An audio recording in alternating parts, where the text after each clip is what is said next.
Hello বন্ধুসকল, welcome back to my YouTube channel. মোৰ Excel video' সিৰিজৰ এইটো 4 নম্বৰ ভিডিঅ' হয়। আজিৰ ভিডিঅ'টোত আমি শিকিম কন্ডিশনাল ফৰমেটিংৰ বিষয়ে। কন্ডিশনাল ফৰমেটিং আমি ইউজ কৰোঁ ডেটা হাইলাইট কৰিবৰ কাৰণে। সাপোজ এইখন এখন এমপ্লয় ডাটা শীট এখন লৈ লৈছোঁ। ইয়াতে employee name, location, sex, salary, date of hiring 5-6টা কলম আছে। 5টা কলম আছে। এৰ ভিতৰত যদি স্যালাৰিটো আমি চাওঁ, এইটো আমি হাইলাইট কৰিব পাৰিম। সাপোজ আমাক যিবোৰ এমপ্লয়ৰ স্যালাৰি 50,000তকৈ বেছি হয় সেই এমপ্লয়খিনি হাইলাইট কৰিব লাগে। তেতিয়াহ'লে আমি ইয়াত গৈ কন্ডিশনাল ফৰমেটিঙত গৈ হাইলাইট সেল ৰুল ইউজ কৰি তাত গ্ৰেটাৰ দেন অপশ্যনটো চুজ কৰি ইয়াতে 50,000 এন্ট্ৰি কৰিম। 50,000 এন্ট্ৰি কৰাৰ লগে লগে আপোনালোকে চাওক ইয়াতে 50,000তকৈ বেছি স্যালাৰি পোৱা এমপ্লয়খিনি স্যালাৰিবিলাক হাইলাইট হৈছে। ইয়াতে বাই ডিফল্ট ৰেড কালাৰ লৈ লৈছে বা পিংক কালাৰ, একচুৱেলি এইটো লাইট ৰেড বেকগ্ৰাউণ্ডটো হৈছে আৰু টেক্সটবিলাক ৰেড হৈছে, তেনেকে হাইলাইট হৈছে। তো তেনেকে যদি আমি লেছ দেন 50,000 তো মই ফৰমেটিংখিনি ক্লিয়াৰ কৰিলোঁ, ইয়াত ক্লিয়াৰ কৰিব পাৰি। তেনেকে যদি আমাক লেছ দেন 50,000 স্যালাৰি পোৱা এমপ্লয়খিনি হাইলাইট কৰিব লাগে, তেতিয়াহ'লে আমি ইয়াতে গৈ লেছ দেন অপশ্যন চুজ কৰি 50,000 টাইপ কৰিলে, সৰি এইটো সিলেক্ট কৰা হোৱা নাছিলে, লেছ দেন 50,000 এন্ট্ৰি কৰিলে 50,000ৰ তলত পোৱা স্যালাৰিখিনি হাইলাইট হ'ব। এইটো দেখিছে ইয়াতে ইমানখিনি হাইলাইট হৈ আছে, সব 50,000তকৈ তলত আছে। ঠিক তেনেদৰে যদি পাৰ্টিকুলাৰ এটা স্যালাৰি সাপোজ বিটুইন, এইটো মই ক্লিয়াৰ কৰি লওঁ। ঠিক তেনেধৰণে যদি ইন বিটুইন বা এটা ৰেঞ্জৰ স্যালাৰি আমি হাইলাইট কৰিব বিচাৰোঁ, সাপোজ বিটুইন 20,000 to কম হৈ গৈছে 30,000 to 60,000, 6 লাখ হৈ গ'ল 60,000। তেনেকে যদি 30,000ৰ পৰা 60,000ৰ ভিতৰত পোৱা স্যালাৰিখিনি আমি হাইলাইট কৰিব বিচাৰোঁ, তেতিয়াহ'লে বিটুইন অপশ্যনটো আমি চুজ কৰিব লাগিব। Between highlight cell rule between clear কৰি লৈছোঁ। তেনেকে ইকুৱেল টু অপশ্যনো আছে।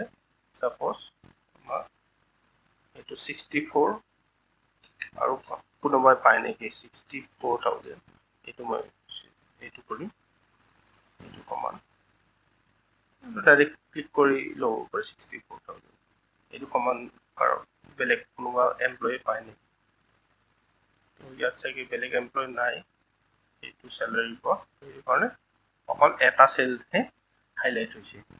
তেনেকে আমাৰ বেলেগ অপশ্যনো আছে। সাপোজ ইয়াতে এতিয়া আমি এইটো ক্লিয়াৰ কৰি লৈছোঁ। এতিয়া আমি লোকেশ্যন কন্ডিশনাল স্টেটমেন্টত টেক্সট এড কন্টেন্ট, ইয়াতে আমি লোকেশ্যনবিলাক হাইলাইট কৰিব পাৰিম। তেনেকুৱা টেক্সট এড কন্টেন্ট লোকেশ্যনটো উঠাই দিছোঁ। যদি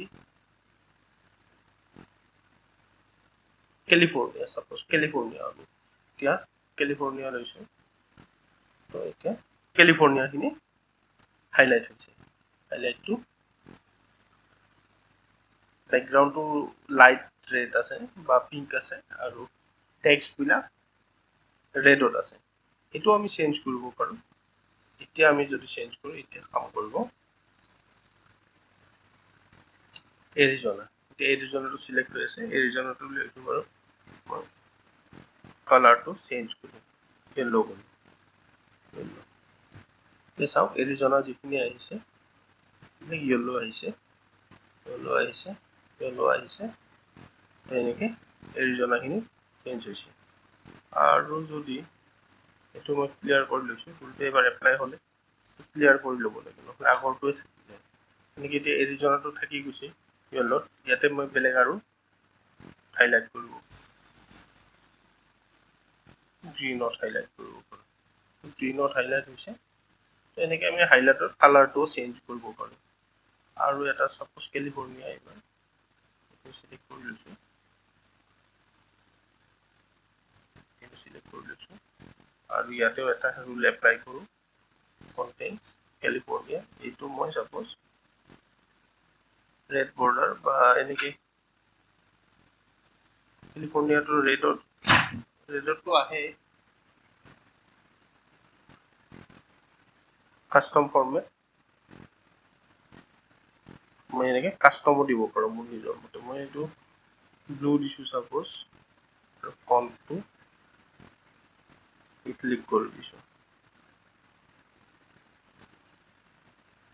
এয়া এইটো মই কাষ্টমত দি দিলোঁ কাষ্টম ফৰ্মেটত এতিয়া মই যিহেতু কাষ্টম ফৰ্মেটত দি কেনে এইটো ব্লু আৰু ফন্টটো ক্লিক কৰি দিছোঁ গতিকে ইয়াতে মোৰ অপশ্যনবিলাক গোটেইবিলাক ব্লুত হৈ গৈছে এনেকৈ আমি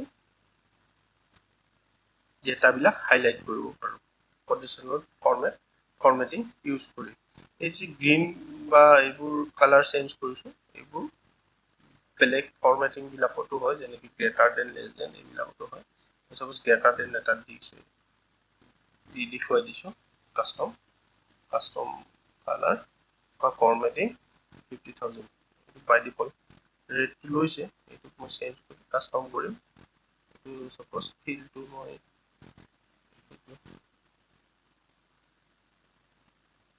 গ্ৰীণে দিওঁ গ্ৰীণ দিছোঁ আৰু ফন্টটো ক্লিক কৰি দিছোঁ এনেকৈ আমি এইবিলাকো চেঞ্জ কৰি দিব পাৰোঁ